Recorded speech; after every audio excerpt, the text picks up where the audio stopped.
Do you know the 5 red flags for tenants in your shopping center? If you don't know this, you could be losing a lot of money.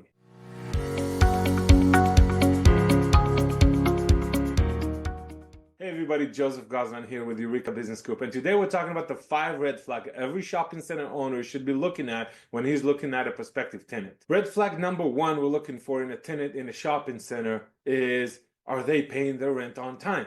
If they are consistently late, if they always have excuses, if there's always, my grandma is in the hospital, the dog ate my homework, my supplier didn't pay me, and so on, we got a problem. This is not a healthy business, and when the business is not healthy, the chances that they're going to survive, the chances that they're going to be a tenant for long term is a problem. So work with your property management to make sure they are in constant contact with that tenant, and keep an eye on the situation to make sure that you don't get into a position where you are blindsided by the fact that they're closing and leaving the business. Red flag number 2 is communication. If you have challenges communicating with the tenant, if they're not responding, if they are very lagging, a lot of situations like this, that's a red flag. Now, when you're dealing with a bigger tenant, if you have McDonald's as a tenant, yes, that's a big corporation. The cogs move really slow, red tape and so on.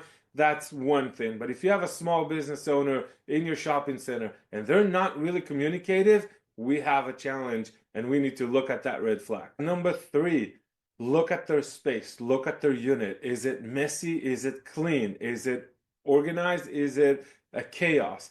Every business owners run their business differently, but there is a clear understanding when you walk into a store, is it a well-organized business or is it a mess? If it's a mess, it's a red flag. Yes, some people thrive in chaos. Yes, some businesses survive that, but most likely, if they're messy in their space, their business is not very organized and their financials are probably messy as well. So that's a red flag to pay attention to. Red flag number 4, high turnover of employees. A good business will have longevity with their employees, and a messy business or a business that is in trouble, a business that is not managed correctly, will have a high turnover of employees. Are there some industries where the turnover is higher than usual? Yes, but generally it's easy to identify the fact that every time you walk into the store there's new faces over there. That might be a red flag to pay attention to. Red flag number 5 actually starts at the beginning before they even move into the place. If they are really hard to negotiate with, and I'm not talking McDonald's playing their strength, we're not talking about a big national retailer that is pushing their weight around. We're talking about somebody that nitpicks on every little detail, somebody that is giving you a hard time through the negotiation and insist on unreasonable things. That is a red flag. You might want to reconsider if that's the right tenant for you, if that's the right tenant for the shopping center. So pay attention to that during the negotiation phase with the tenant and make sure that if it feels wrong, it's probably wrong. So don't get married to the idea of having that tenant in the shopping center unless they bring a huge value to the entire shopping center. Here's another honorable mention of challenges or red flags that to look for in a tenant.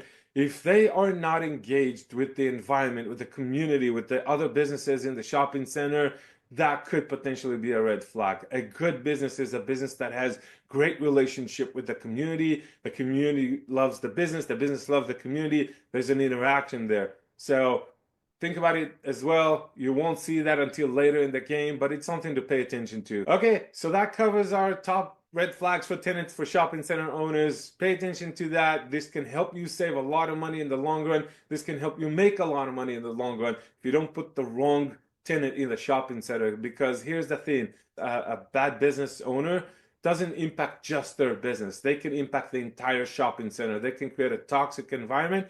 They can create an environment that is not good for the other businesses in the shopping center.